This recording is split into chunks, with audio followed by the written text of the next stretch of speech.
Perfeito. Muito bem, boa noite a todos.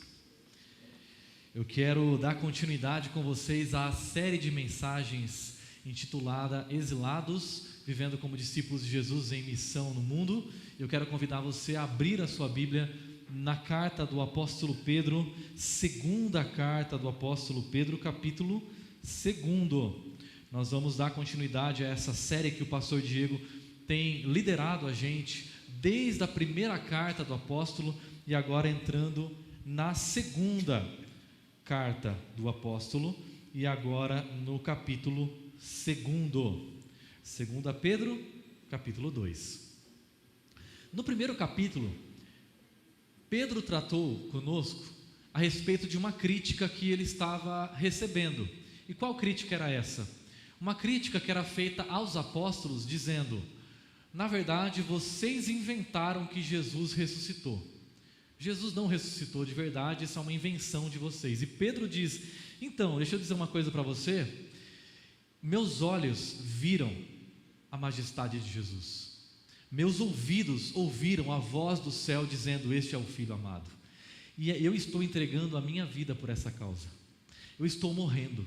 Não há vantagem neste mundo dizer que Jesus Cristo ressuscitou. Aliás, se Jesus Cristo não ressuscitou, nós somos, de todos os homens, os mais infelizes. A segunda crítica, que vai ser abordada no segundo capítulo de 2 Pedro, diz o seguinte: não haverá um juízo final.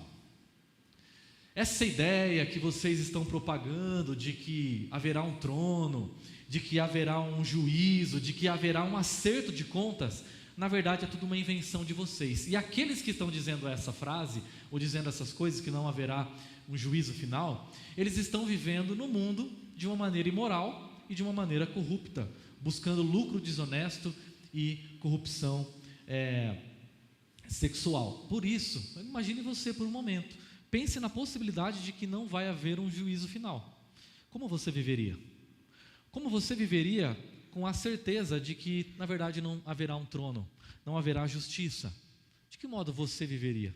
O que você buscaria? E que coisas você faria? É o que esses homens estão dizendo para Pedro. E olha a resposta de Pedro, capítulo 2, versículo 1 até o 9. No passado, surgiram falsos profetas no meio do povo, como também surgirão entre vocês falsos mestres. Estes introduzirão secretamente heresias destruidoras, chegando a negar o soberano que os resgatou, trazendo sobre si mesmos repentina destruição. Muitos seguirão os caminhos vergonhosos desses homens, e por causa deles será difamado o caminho da verdade. Em sua cobiça, tais mestres os explorarão com histórias que inventaram. Há muito tempo a sua condenação paira sobre eles, e a sua destruição não tarda. Versículo 4: pois Deus não poupou os anjos que pecaram, mas os lançou no inferno, prendendo-os em abismos tenebrosos, a fim de serem reservados para o juízo. Ele não poupou o mundo antigo, quando trouxe o dilúvio sobre aquele povo ímpio, mas preservou Noé, pregador da justiça, e mais 7 pessoas.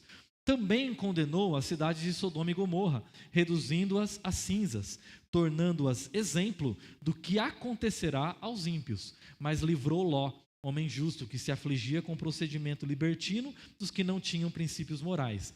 Pois vivendo entre eles, todos os dias, aquele justo se atormentava em sua alma justa por causa das maldades que via e ouvia. Vemos, portanto, que o Senhor sabe livrar os piedosos da provação e manter em castigo os ímpios para o dia do juízo. Vamos orar. Pai amado, nós estamos diante da Tua palavra, palavra revelada, palavra inspirada, e a nossa oração é para que Teu Espírito Santo venha iluminar a nossa mente, a fim de entendermos, compreendermos e a vivermos. Que Teu Espírito Santo, o Espírito prometido por Jesus, possa entre nós, nessa noite, nos convencer do pecado, da justiça e do juízo, a fim de que nossas vidas possam ser total e completamente transformadas por Ti, e possamos viver nessa era presente, para Jesus Cristo e para a glória de Jesus Cristo, no nome de quem nós oramos. Amém. Amém. Eu nunca me esqueço quando eu estava no 2º ano do curso de letras, em Araraquara, e a professora nossa estava contando para a gente a respeito de um grupo da Grécia Antiga, um grupo de professores, chamado de sofistas. Basicamente, os sofistas eram professores itinerantes que iam de cidade em cidade, ensinando, cobrando para isso. E eles eram verdadeiros mestres da retórica. Eram gente assim que sabia como argumentar e que ensinava a oratória, ensinava como se comunicar e como vencer argumentos. A ideia básica desses sofistas era o seguinte: não existe uma verdade absoluta. O que existe na verdade é gente que sabe argumentar bem. O que existe na verdade é narrativa vitoriosa e narrativa perdedora. Ao que a professora se voltou para a sala e disse assim: quem aqui não acredita em verdade absoluta? Praticamente a sala toda levantou a mão. Naquele momento eu comecei a orar e me encolhi assim na cadeira. Falei: ô Senhor Jesus, que ela não pergunte o contrário. De repente ela perguntou: quem aqui está em dúvida? Os 3 gatos pingados levantaram a mão, estava meio em dúvida ali, não sabe se tem verdade absoluta. De repente ela fez a pergunta de ouro: quem aqui acredita que existe uma verdade absoluta? Lá no fundo da sala, assim, eu levantei a minha mão firme onde eu estava, assim, ao redor assim, da poça de urina que foi se formando junto de mim, assim, firme ali eu fiquei, fazendo oração. É isso aí, Deus, olha as coisas que o Senhor me coloca. Eu quero conversar com vocês hoje a respeito dessa proposta. Será que existe verdade absoluta ou não? Mais do que isso, o tema que eu quero trabalhar com vocês hoje, essa carta vem falar sobre isso, são sobre os falsos mestres e os falsos ensinos. Isso é um tema que precisa sempre estar no horizonte da igreja. Não sei se você já parou para pensar no quão relevante é esse tema. Mais do que nunca, hoje nós precisamos ouvir sobre esse tema das heresias. Aí você fala assim: será, pastor, que tem heresia hoje? Deixa eu te dizer um negócio. Eu tenho uma tese hoje aqui. Nós vivemos na era das heresias. Na era das heresias. Sabe o que significa etimologicamente a palavra heresia? Escolha. É muito interessante pensar isso. O herege é aquele que escolhe em qual verdade ele vai crer. Herege é aquele que opta, que acredita que verdade é como se fosse um buffet, onde eu me sirvo daquelas que mais me agradam e rejeitam aquelas que menos me agradam. O pastor Diego já tratou aqui com a gente a respeito do Evangelho da Prosperidade, até hoje mais intitulado como Teologia Coach.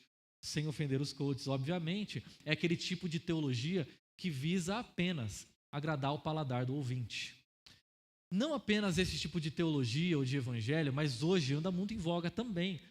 Um certo legalismo, você se deparar com uma espécie de religioso que fica empurrando e forçando para você uma moralidade e uma obrigatoriedade de seguir determinados ritos e cumprir determinados preceitos para que então você possa ser aceito por Deus. Deus só vai te aceitar se você fizer isso e aquilo. Você tem que ir na igreja certa, cumprir os ritos certos e levar a vida certa. Quem sabe Deus vai te aceitar. Esse tipo de moralidade, esse tipo de teologia coach, são coisas que estão muito em voga hoje. Mas deixa eu te dizer uma coisa. Se você fala assim, eu creio que há uma verdade absoluta, fica tranquilo que eu não vou pedir para você levantar a sua mão. Você vai ser tido como um intolerante. Se você entrar em qualquer universidade hoje e dizer, eu creio que há uma verdade absoluta, provavelmente você vai ser tido como um fundamentalista. No passado, não crer em uma verdade absoluta era ser um herege. Qual é a definição? E eu quero trazer para você uma definição bem simples e básica, pequenininha, sobre o que é heresia. Heresia é uma visão distorcida da realidade última.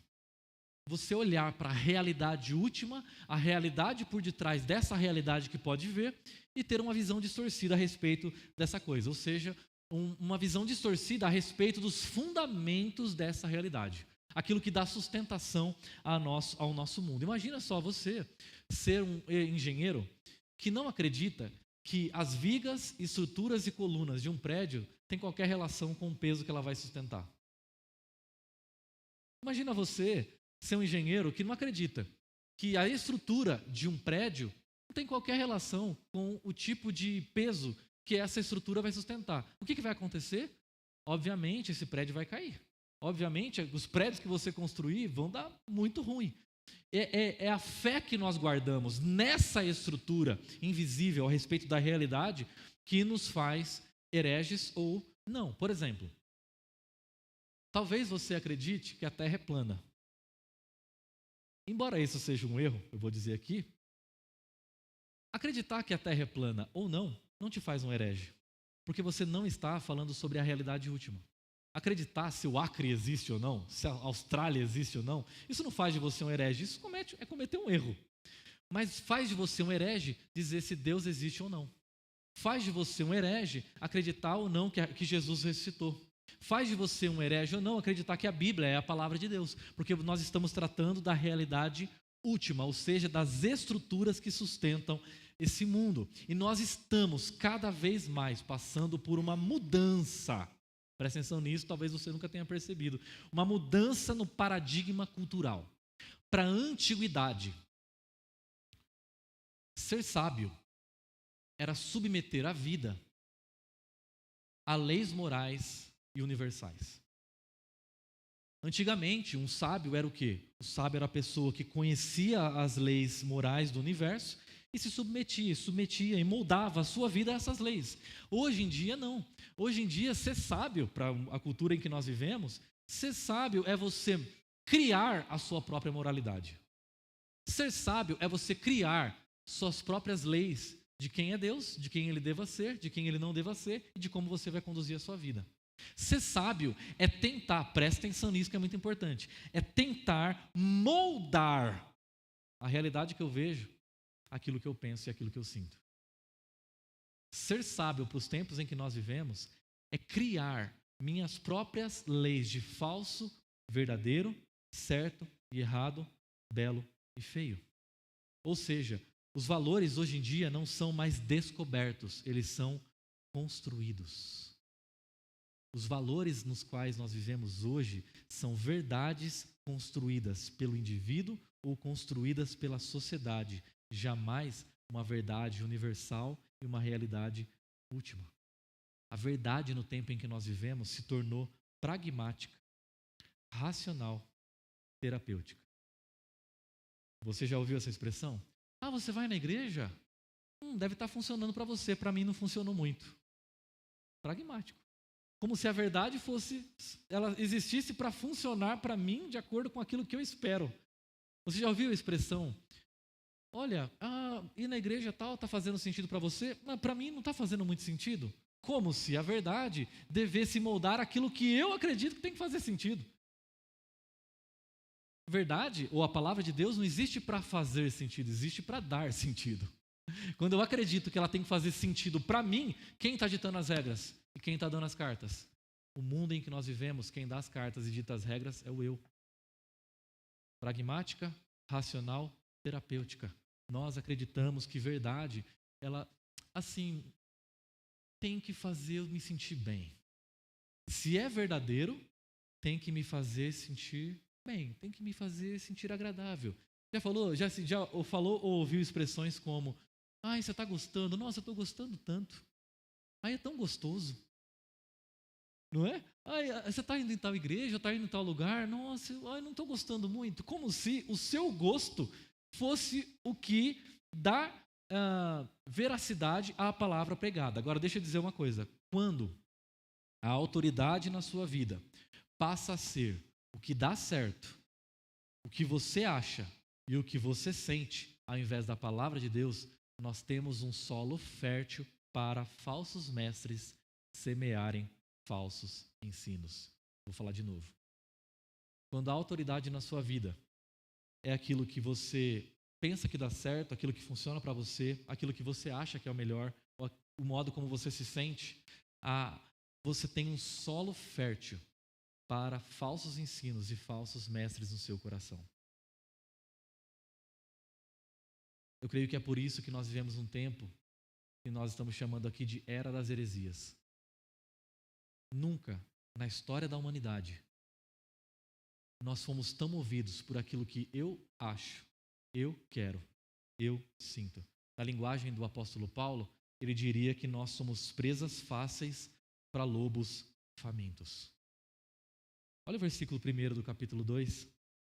No passado, ele está falando do Antigo Testamento, surgiram falsos profetas no meio do povo. Agora ele vai olhar para o futuro e fazer um paralelo. Como também surgirão entre vocês falsos mestres. Não é uma opinião, é certeza. Pedro está fazendo um alerta. Pedro, o apóstolo que acabou de dizer no primeiro capítulo, pregação domingo passado, ele disse assim: eu sei que eu vou morrer. E antes de morrer, deixa eu já dizer uma coisa que vai acontecer entre vocês. Vai surgir heresia e vai surgir falsos ensinamentos. Assim como lá no passado, quando você lê o Antigo Testamento, você vê várias vezes falsos profetas se levantando dizendo: Deus diz, quando na verdade não disse. E aí eu me lembrei de uma citação lá de Jeremias, lá no Antigo Testamento, um profeta, que disse o seguinte: desde o menor até o maior, todos são gananciosos, falando dos falsos profetas. Profetas e sacerdotes igualmente, todos praticam o engano. Presta atenção no versículo 14 do capítulo 6. Eles tratam da ferida do meu povo como se não fosse grave. Dizem paz, paz, quando não há paz. O que ele está dizendo para nós é basicamente o seguinte: eles estão tratando câncer com band-aid. Eles estão tratando coisa séria com diagnósticos superficiais. Você colocaria a sua vida nas mãos de um médico que só dá prognósticos positivos? Você colocaria a vida dos seus filhos, que toda vez que você vai lá no médico, ele fala coisas boas, ele diz que está tudo bem, ele diz que a sua saúde está 100% e que no final te dá um pirulito? Qual o sentido de você ir num lugar que vai dar diagnósticos superficiais e tratamentos falsos? Qual o sentido de você ir num lugar que não vai falar a verdade, só porque você se sente mal quando ouve a verdade? Então você não sobe na balança para não ver o seu peso. Desculpa, você vai continuar fora do peso, mesmo não subindo na balança. Mesmo dizendo que você está dentro do peso. Percebe? O que ele está dizendo é: nós precisamos ter contato com a verdade para ver o estado do nosso coração. O que eu acho interessante demais é que Jesus, pouco antes de morrer, assim como Pedro, conversou com os discípulos dele. E nessa conversa ele disse o seguinte: numerosos falsos profetas surgirão e enganarão a muitos. O que Jesus está dizendo é o seguinte: no momento em que eu subir ao céu, até o momento em que eu voltar, quanto tempo isso vai durar, eu não sei. Todo esse período vai ser marcado por um tempo de falsos profetas, por um tempo de pessoas que vão enganar a muitos. O apóstolo Paulo, no momento de despedida também, ele disse: eu sei que eu vou morrer, eu estou indo para Roma, e me reúnam agora os líderes da igreja. Quando ele reúne os líderes da igreja, ele diz o seguinte: dentre vocês mesmos, deixa eu ler um pouquinho antes, eu sei que depois da minha partida, lobos ferozes penetrarão no meio de vocês e não pouparão o rebanho. E dentre vocês mesmos se levantarão homens que torcerão a verdade a fim de atrair discípulos. Torcerão a verdade. Eles não vão pegar a verdade e jogar fora. Eles não vão dizer assim: Jesus disse isso, mas eu vou dizer o oposto. Na verdade, eles vão pegar o que Jesus disse e distorcer. Eles vão pegar as palavras de Jesus, mas não a palavra de Cristo. Eles vão tomar as palavras de Jesus sem o Espírito de Cristo. E eles vão tomar as palavras de Deus sem o Espírito de Deus e sem cumprir o propósito de Deus. É assim que é o tempo em que nós vivemos e nós precisamos ficar atentos quanto a isso. O apóstolo Paulo ainda disse, 2 Timóteo capítulo 4, versículo 3, pois virá o tempo em que não suportarão a sã doutrina. Ao contrário, sentindo coceira nos ouvidos, juntarão mestres para si mesmos, segundo seus próprios desejos. Eu tenho a impressão que Paulo entrou no nosso tempo, no nosso Instagram, e viu o que a gente anda curtindo. Tenho a impressão que o apóstolo Paulo conhece o tempo em que a gente vive hoje, século 21, e percebe o nosso desejo, a nossa coceira de seguir gente e de ouvir gente que fala aquilo que nos agrada. O nosso desejo de compartilhar coisas segundo os nossos próprios desejos. O Agostinho de Hipona, certa vez, ele disse o seguinte: quem tira da Bíblia o que não quer e deixa o que quer, crê em si mesmo e não na Bíblia. Eu tenho a impressão que às vezes a Bíblia que a gente está lendo É uma Bíblia muito fininha, porque tudo aquilo que a gente não concorda, que a gente não gosta, que a gente não quer ouvir, a gente simplesmente pula. Talvez você já percebeu o compromisso que essa igreja tem com o púlpito. A gente está expondo, inclusive, 1º e 2 Pedro, para que a gente possa caminhar verso a verso, capítulo a capítulo, sem que nós, pastores, sejamos tentados a falar assim, esse assunto é meio chato, acho que eu vou pular. Ou você acha que eu escolhi o texto que eu vou pregar hoje? Esse tema que a gente está conversando hoje é um tema necessário, escolhido pela própria palavra de Deus. Por isso que Pedro escreveu essa carta pouco antes de morrer, dizendo, vocês precisam saber que vão surgir falsos mestres que vão falar não segundo o princípio da palavra, mas segundo a sua própria conveniência. Eles vão falar aquilo que eles querem falar e que vai gerar para eles popularidade e não edificação do povo de Deus. Eles não vão falar segundo a palavra, mas vão falar opiniões pessoais. Isso aqui é muito importante dizer. Eu tenho a impressão, às vezes, que as pessoas saem da igreja e falam assim, nossa, hoje o pastor estava meio bravo, né? Então não é uma questão de bravo, é uma questão de expor o texto da palavra de Deus. Qual é o espírito? Qual é o sentido? Qual é a orientação que o Espírito está dando através desse texto? Então não é uma questão de acordou meio virado hoje, acordou meio feliz hoje, é uma questão de o que é que Deus está dizendo hoje através da sua palavra. Negar a palavra de Deus é negar o próprio Deus. E negar o próprio Deus é negar ou rejeitar a sua salvação. Isso aqui é muito importante. Não tem como você dizer, eu gosto tanto de Deus, o problema é a Bíblia. A Bíblia é a palavra de Deus. Rejeitar a Deus ou rejeitar a sua palavra é rejeitar o próprio Deus. Não importa se você diz assim, nossa, mas as pessoas que vivem totalmente contrário a Deus ou que ensinam coisas completamente diferentes daquilo que Deus ensinou, nem caiu um raio sobre a cabeça deles, esse negócio não vai cair. E não é porque não caiu um raio na cabeça deles que a gente vai imitar. Eu gosto muito do que o Martinho Lutero disse, ele falou assim, qualquer ensinamento que não se enquadre nas Escrituras deve ser rejeitado, mesmo que faça chover milagres todos os dias. Já parou para pensar como as igrejas estariam cheias se elas ensinassem coisas contrárias à palavra, mas que resolvessem os problemas das pessoas? E se a gente falasse assim, não, faz a oração aqui que Deus vai te dar dinheiro. E Deus dá mesmo. Não, vai na igreja certa, faz isso, e Deus vai te abençoar. E Deus abençoa mesmo. Significa que necessariamente aquilo que está sendo ensinado é a palavra de Deus? O Martinho Lutero está dizendo assim, então, não é porque dá resultado ou não, é um princípio. A gente precisa obedecer porque é a palavra e não porque é legal.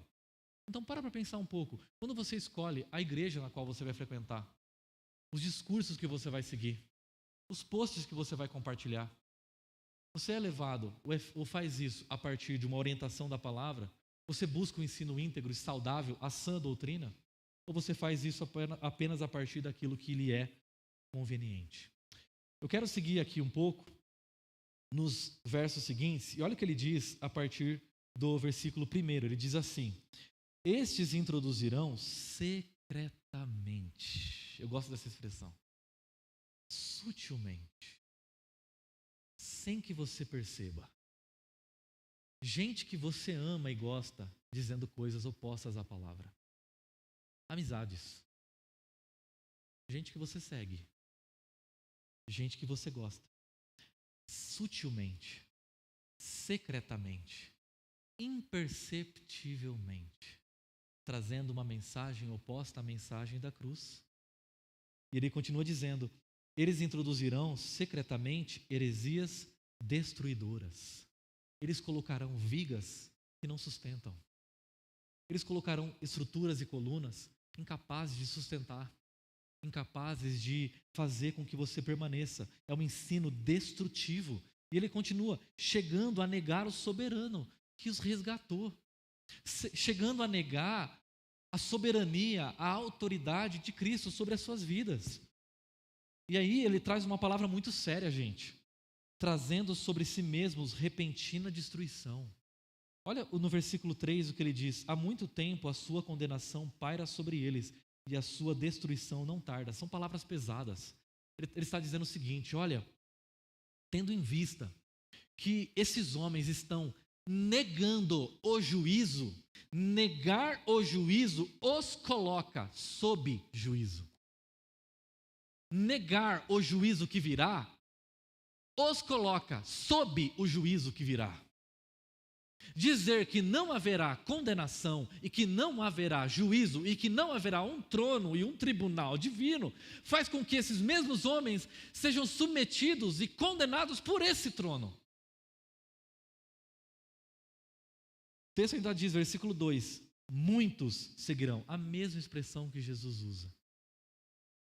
Popularidade. Não estou dizendo, gente, que quem é popular não prega a palavra. Muito pelo contrário.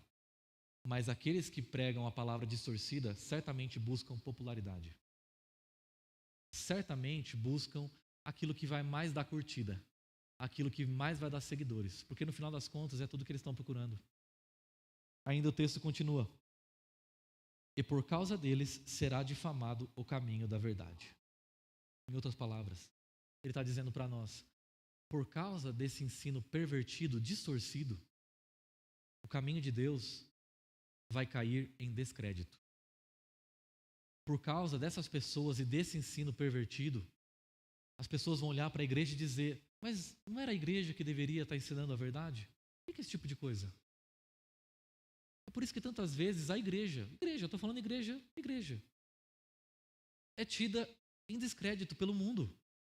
Porque quando as pessoas ouvem o nosso discurso, a gente está ensinando não aquilo que a Bíblia, a palavra de Deus prega, mas aquilo que a gente gostaria. Gente, é caricato. Fica feio para nós. A gente distorcer a própria palavra, a fim de tentar ter seguidor. Olha como essa expressão do versículo 3 é forte. Em sua cobiça, homens que estão movidos por ganância. Homens cujo intento único é ter mais lucro. Pessoas que, por causa de quem está ouvindo ter dinheiro e status, distorcem a mensagem. A fim de que a minha mensagem seja mais palatável àqueles que têm mais recursos e àqueles que têm mais status, eu vou mudar aquilo que eu tenho para dizer. A fim de que as pessoas que estão levando uma vida de qualquer jeito, mas porque têm dinheiro, então eu vou falar aquilo que elas querem ouvir. Em sua cobiça. Tais mestres os explorarão com histórias que inventaram. Historinha. Explorarão com histórias distorcidas. Ao invés de pregar o evangelho, ao invés de pregar a palavra, pregam mensagens ilusórias e exploratórias. Essa é a mensagem. Meu irmão, muito obrigado, viu? Obrigado. Aí adiante, o apóstolo Pedro traz para nós, do verso 4 ao verso 9, 3 exemplos de juízo e livramento. E olha só, o grande ponto dele aqui, versículo 4. Deus não poupou os anjos que pecaram. Verso 5. Ele não poupou o mundo antigo quando trouxe o dilúvio sobre aquele povo ímpio. Verso 7, ou verso 6, também condenou as cidades de Sodoma e Gomorra. Ele está usando exemplos do passado, exemplos do Antigo Testamento, histórias em que Deus trouxe juízo, exemplos de histórias em que Deus trouxe condenação sobre pessoas ímpias, sobre seres ímpios, no caso, anjos, o mundo antigo de Noé e as 2 cidades de Ló. Seres espirituais em rebelião, anjos. Mas olha que expressão poderosa ele usa aqui. Não poupou os anjos que pecaram, mas os lançou no inferno. Perceba que essa expressão está sendo usada no passado. Ele os lançou no inferno. Você deve estar pensando, mas pastor, o inferno não vai acontecer no futuro? E se eu disser que não? A palavra não diz que inferno é uma realidade futura, mas uma realidade eterna. Pessoas não são enviadas para o inferno. Pessoas são tiradas de lá. Inferno não é um lugar para onde as pessoas vão. Inferno é um lugar de onde Jesus tira as pessoas. Inferno é onde nós estávamos antes de Cristo. Quando Ele nos conheceu, Ele nos encontrou, Ele nos tirou de lá e nos trouxe para o reino do seu Filho amado.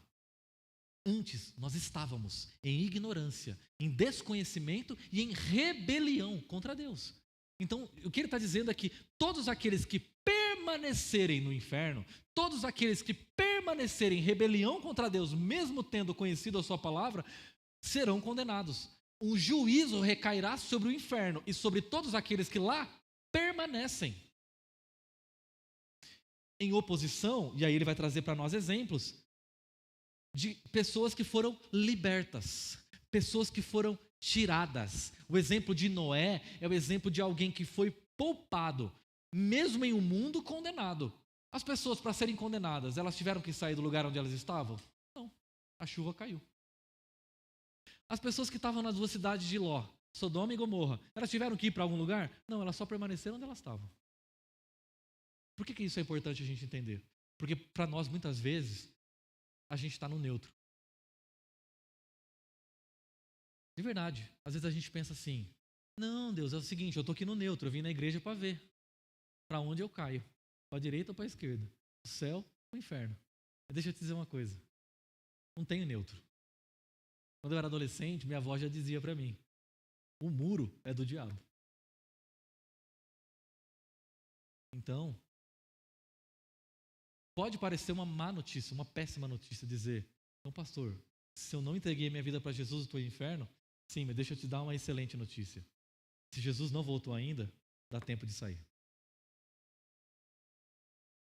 Se Jesus não voltou ainda, dá tempo de sair. E é isso que ele está dizendo aqui. Deus é aquele que sabe condenar os justos e os ímpios, mas Deus também é aquele que sabe livrar aqueles que nele creem.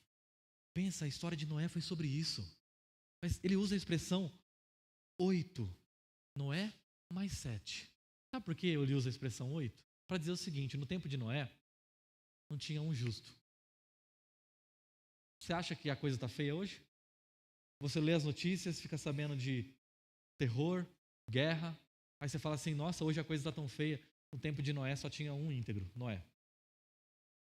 No tempo de Noé a terra estava corrompida. No tempo de Noé era sangue para todo lado. No tempo de Noé, as piores atrocidades das quais você pode ouvir era normal. Não saía nem no jornal, de tão comum que era. Deus olha para a terra e vê Noé, salva ele e sua família. Para dizer assim, é como se Pedro estivesse dizendo assim para a igreja, parece que a gente é pouco, parece que a gente é tão pouquinho. Eu confesso para vocês que muitas vezes eu me sinto assim. Eu penso, Deus, parece que quando eu olho para o meu lado, cada vez diminui mais o número das pessoas que querem de fato seguir o Senhor de verdade. É isso que Jesus está dizendo através dessa palavra. Às vezes é pouco mesmo. Mas não perca a perseverança só porque parece pouco. Deus vai manter o seu compromisso de caminhar e salvar o seu povo. Daqueles que desistiram de viver uma vida de rebelião contra Ele, se arrependeram e se voltaram para a cruz. Ele usa outro exemplo, Ló, um homem que vivia duas cidades, Sodoma e Gomorra. Você que é mais antigo de igreja, quando ouve esses dois nomes, dá até uma arrepiada. Fala assim, não era brincadeira. Realmente, Ló era um homem que vivia no meio de todo tipo de injustiça e devassidão moral.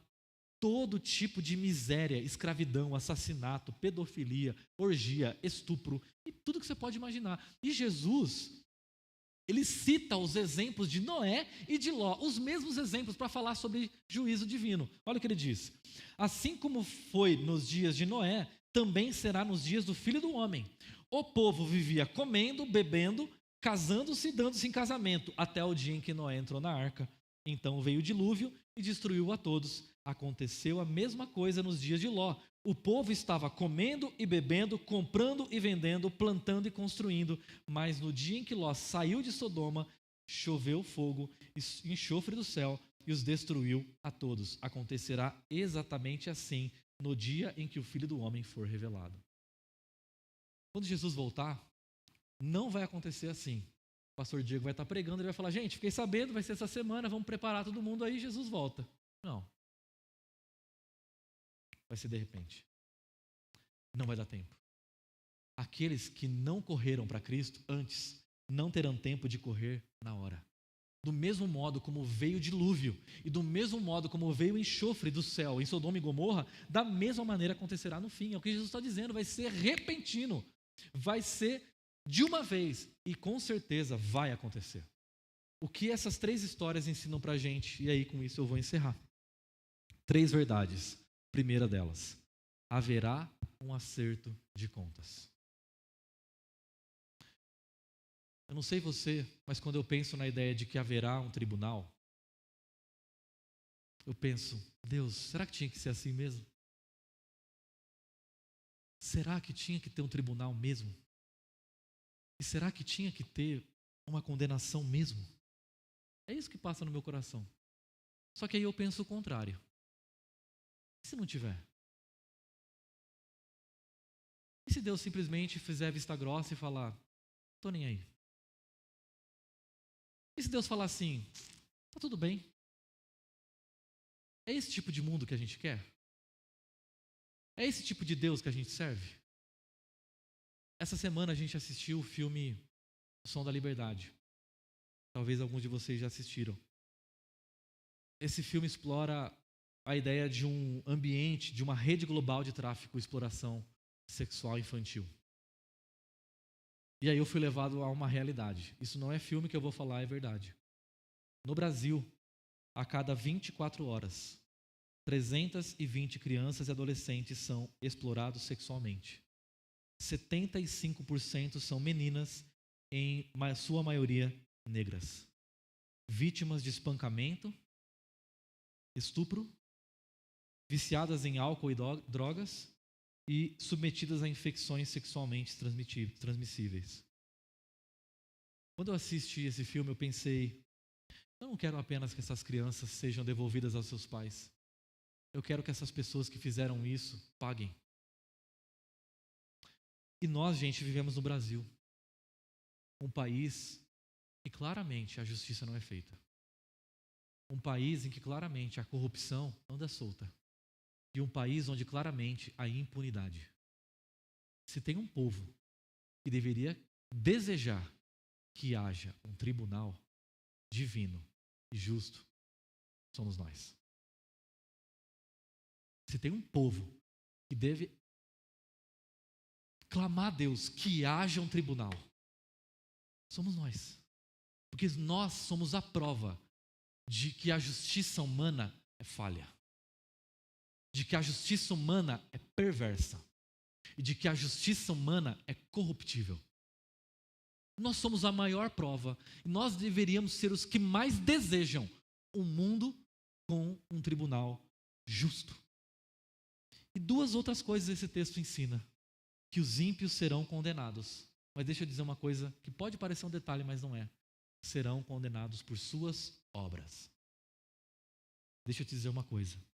Se você se colocar na presença de Deus tentando se justificar pelo que você fez, certamente você vai ser condenado. No final da história, lá em Apocalipse, a Bíblia diz que aqueles que vão ser condenados serão colocados diante de livros, e esses livros serão abertos. E nesses livros estarão escritas as obras de cada um. Todos aqueles cujas obras estiverem escritas nesse livro serão condenadas. Não adianta.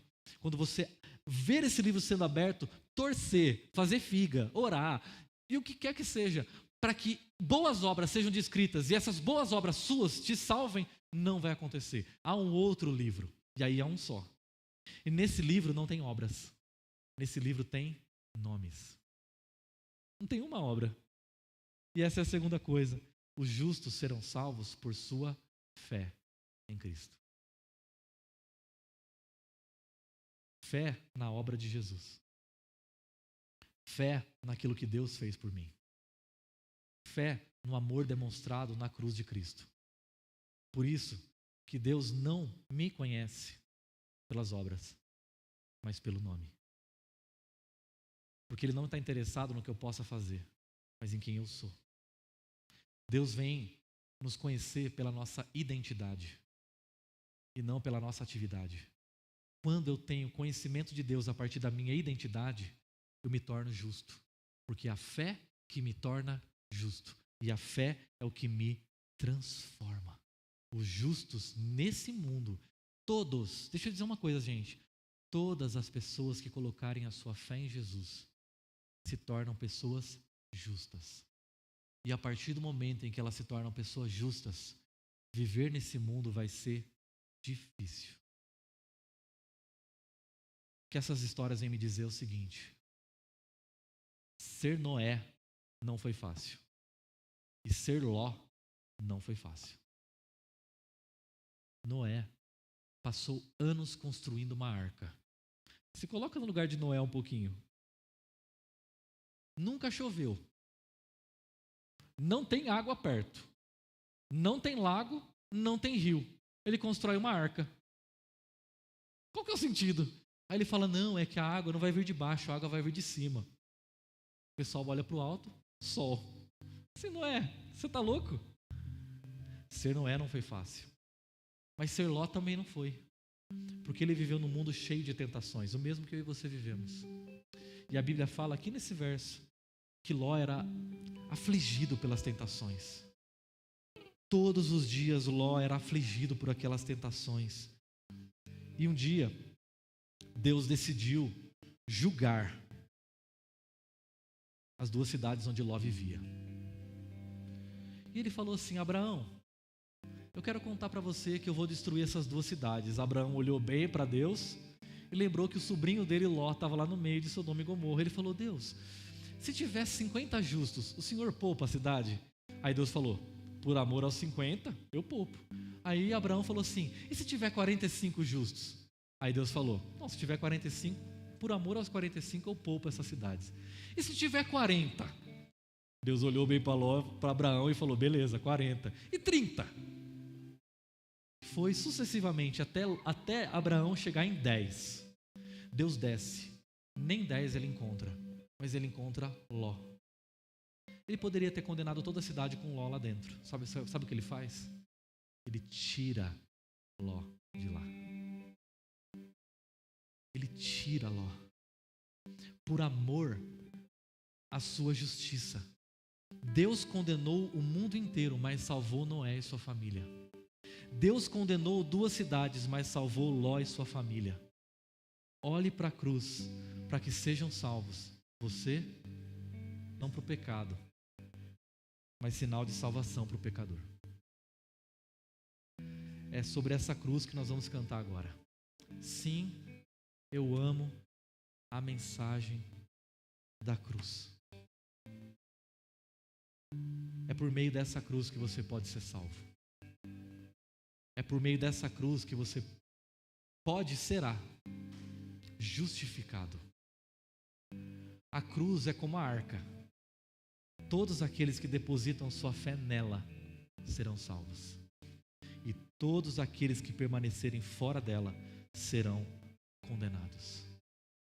É por isso que eu quero convidar você nesse momento a se colocar em pé. E mais do que orar, tomar uma decisão de viver como Noé, de viver como Ló, de viver como alguém justo pela fé.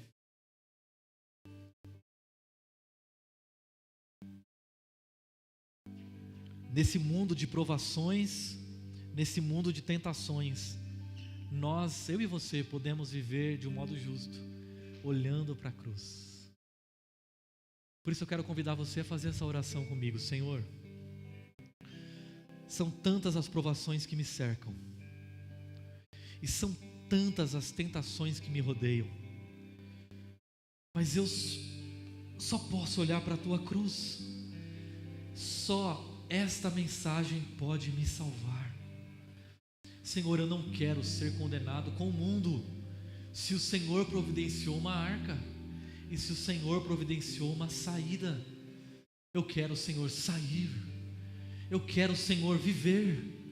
Eu quero, Senhor, olhar para a cruz de Cristo, de onde obtenho salvação, redenção e libertação. Senhor, eu quero viver olhando para a cruz. Mensagem que me salva, mensagem que me liberta, mensagem que me justifica, mensagem que me ensina a viver de um modo justo, dia após dia. Senhor, que ninguém neste lugar, ninguém neste recinto, nesse prédio, nessa noite, saia daqui hoje sem olhar para a cruz, sem confiar na cruz e sem se entregar à cruz. Senhor, eu entrego a minha vida, eu entrego o meu destino, eu entrego o meu caminho, eu entrego tudo que sou ao teu amor, essa cruz, aonde o pecado é totalmente condenado por tua ira, e aonde teu amor é totalmente comunicado pelo teu Filho. Nós oramos em nome de Jesus.